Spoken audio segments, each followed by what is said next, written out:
this is what it's all about. This is representative government. This makes me stronger. I firmly believe that despite what a lot of elected officials would have you believe, 80% of my job is listening and hearing your thoughts and hearing your concerns so that I can bring those voices with me to Washington. It is the biggest honor of my life to represent this district that I was born and raised in. I'm raising my family here. And we are going through a moment where it's so important that everyone's voice is heard. And these forums are the catalyst for me to understand better what's on your mind so that I can take all of that with me to DC. Before we get into questions, and before I go into my listening mode, and I'm sure I'll be talking a fair amount during that as well, I thought I would just give an update over what we've been doing the first 6 months of this Congress. Because we haven't stood still at all. I think a lot of people were waiting to win the majority. The House of Representatives right now is our only backstop to this administration, to this Senate, and to so many of the policies right now that are, frankly, dividing our country. And so we have been fast at work to pass legislation and to get, not only fulfill our oversight role in the Congress, but also do the work for the American people that we heard so strongly in the 2018 midterm election. So for those of you who don't know me, and I think Tammy did a great job just giving a brief introduction, which I'm so thankful for now. I've done 4 commencement addresses this graduation season, and I've learned that I don't like the long intro, so thank you for that, keeping it short. But, you know, I was born and raised in Lowell. For those of you who don't know, my dad was a union iron worker. My mom was one of those moms who juggled multiple part-time minimum wage jobs while raising my 3 sisters and me. I went to public schools my whole life. I was the first person in my family to graduate from college. A volleyball scholarship made that possible.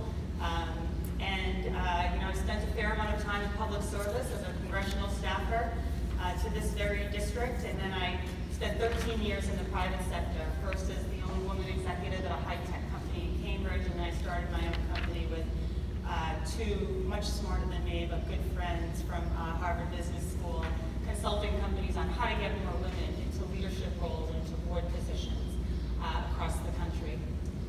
I've got 2 daughters, Grace and Caroline. They're 5 and 9.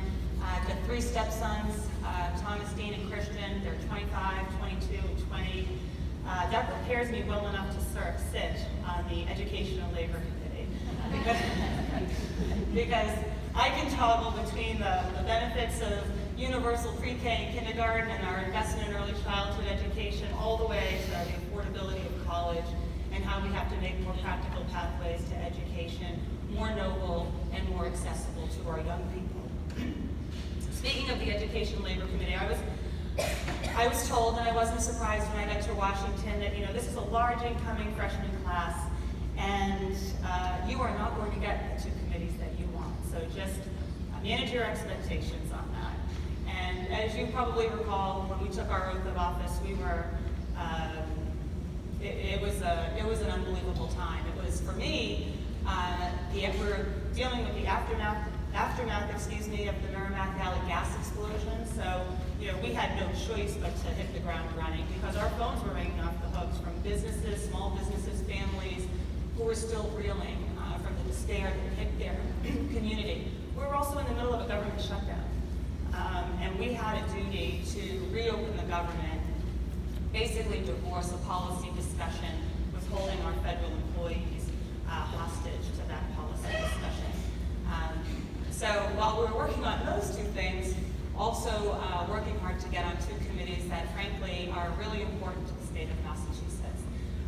Armed services, which I talked a lot about on the campaign so that we can continue the investment and the innovation and the research and development that's so important to our economy here in Massachusetts, and also education and labor. So I was able to get on both, despite what everybody advised me and sort of set my expectations on. And education and labor is important. We haven't had someone from Massachusetts sit on that committee since community, and it's really important that we not only apply some of the lessons that we've learned in Massachusetts nationally, but set policy and help use those lessons to set policy nationally.